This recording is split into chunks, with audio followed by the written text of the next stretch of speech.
She had beautiful blue eyes, huge eyes. You could see her emotions in her eyes, but they were generally sparkling and always a ready smile.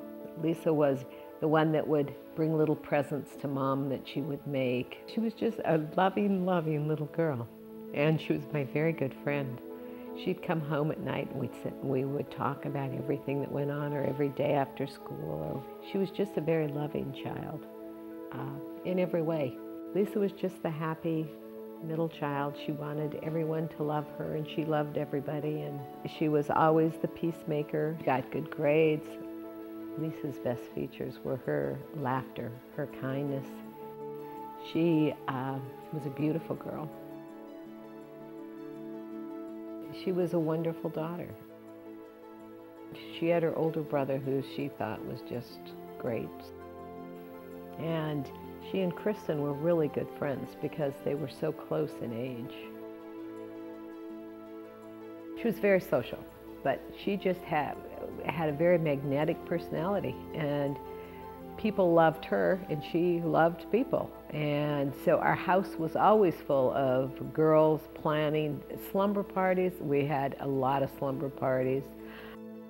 Last school day before finals, gnarly. Kelly had an after-school party, saw Bobby, cute, and then home to hit the books. She loved to ski. Went skiing half a day, Wendy and I. Saw Joe, had a fun day. Met 3 ski instructors and another couple. Wendy and I ended up pub hopping with a bunch of locals. Wendy and I woke up slightly hungover. I knew she had gone out and had been drinking sometimes. I never thought of it as something that could become an addiction. She was getting some new friends that I wondered about, so I could tell that things were changing. I didn't realize how drastically. Went to a party on Klein Street. We had 4 Myers and OJ and had a few Coors. We played pass out until about 2:30. And we went on a ski trip, and I could tell on this trip she started being really depressed. I should have probably been a little more aware that she wasn't loving school like she used to love school. She was unhappy. She skipped some classes. Skipped 6th period, came home sick, depressed from school.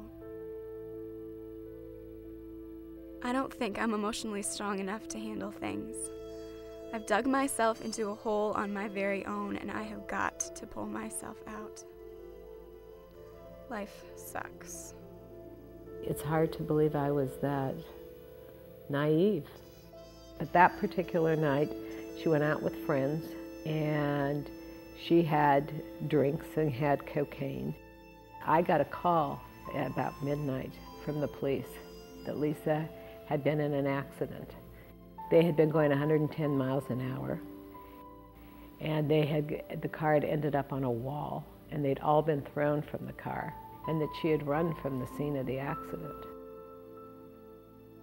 So we went to find her and couldn't find her, and looked everywhere, and came home, and there was Lisa, and she had shot herself in the stomach, and there was nothing we could do. She died April 16th of 1982.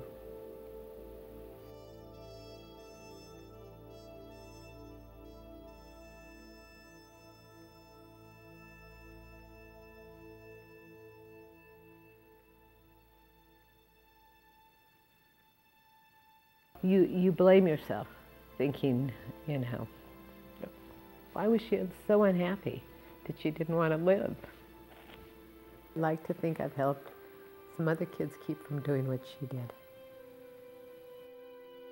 When I came, the council had 8 employees. It had a $180,000 budget, and we were renting a place on Haley and Santa Barbara Street.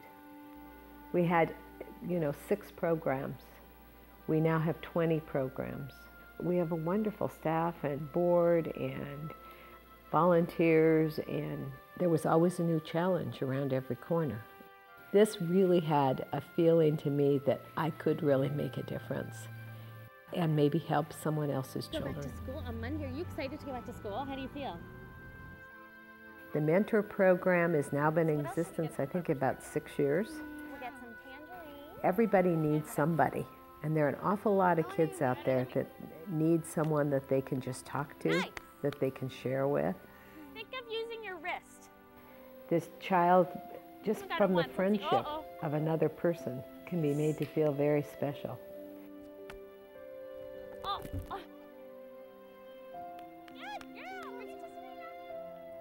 We have seen some of the results of those kids. Their grades getting better, their behavior problems going away, and hopefully that's just one more thing in keeping them from getting involved with substance abuse. These youth service specialists, or YSS, are in every secondary school, and they provide a safety net for kids in those schools. They do things like sober activities with kids. They're friends with them. They also work with their families. They also do classes, health classes about substance abuse, in a place where a kid can turn if they have a substance abuse problem. And because they're not regarded as part of the administration, kids go to them and talk to them. Yes, thank you very much. Teen court keeps kids out of the criminal justice system. When kids get arrested, and if they say, yeah, I'm guilty, and I choose to go to teen court, then they go to a court, which is a jury of their peers, and they determine what their punishment's going to be. Now we have teen court throughout the county. 90% of kids who go through teen court do not reoffend and don't get into the criminal justice system, which is really important. The perinatal program is a program to get moms off of drugs when they're pregnant. Often these moms have kids already, and so when they come to the program and are helped to get off drugs so that they can have a healthy child, we also provide help for the children that are there that need some special help because they've been living with a mom that used.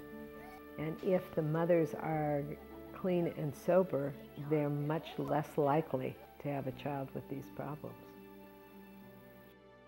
About a year ago, we started the Daniel Bryant Youth and Family Center, and that was such a joy to me in that we have kids there, they're getting treatment, they're getting help, and we have some wonderful success stories. But the more people you can reach out to and the more people you can help, that's what it's all about.